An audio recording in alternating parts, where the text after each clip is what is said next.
So it is the end of day 3 of my 100x experiment, in which I am taking all of the marketing activities that I'm currently doing, and I'm looking at my biggest competitor, which is Debbie Foster at Affinity, and I'm 100xing her outputs. So what I've learned in this short 3-day period of time is, one, it's incredible how little sleep you actually need to run on. Although I will say getting 3 hours of sleep each night is definitely unsustainable. But in keeping with that theme, I've noticed that the reality of needing to hit these metrics, I'm starting to think creatively. So one of the things I thought of is I needed a virtual assistant in order to help with posting content on a regular cadence. So I've done that. I've hired a virtual assistant. I spoke with my friend Brian Figueroa at Shift 6, and he provided me some great options. So it seems to be working well at this point, and we'll continue to give you status updates on that. But the other thing is that I realized that there's all these other domains in which I can shorten the time required so that I can still 100x my outputs, but not necessarily have to put in 100x the energy. So it ultimately just becomes a leverage equation. So I wanted to share with you something that I noticed. So one of the things that I committed to doing was posting on a more frequent basis. So rather than posting 3 times a week on average, I'm going to be posting 300 times a week. So if you have seen the massive volume of posts, I'll apologize in advance, but also I've got to commit to the goal. So secondly, the goal of posting more often is visibility, right? So I decided to start including a link to follow me on LinkedIn as well as YouTube.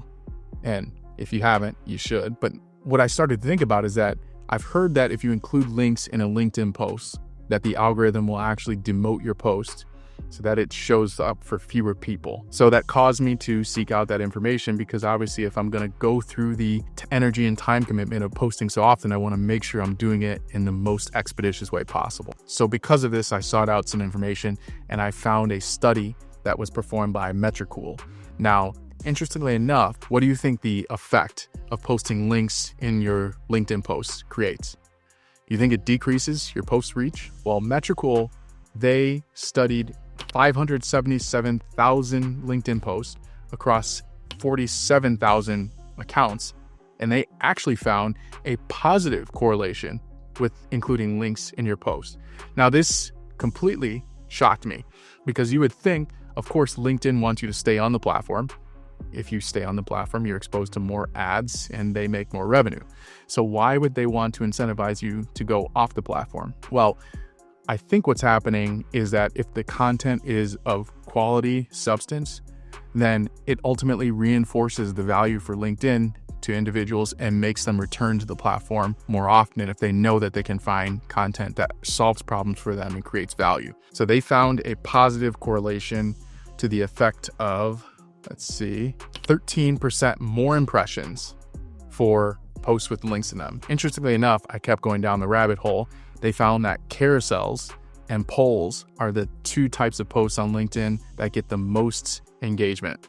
Carousels get a 45% increase of engagement, so likes and comments and shares. And then polls actually get 206% more impressions than any other type of post. Impressions are just the number of people that see your posts.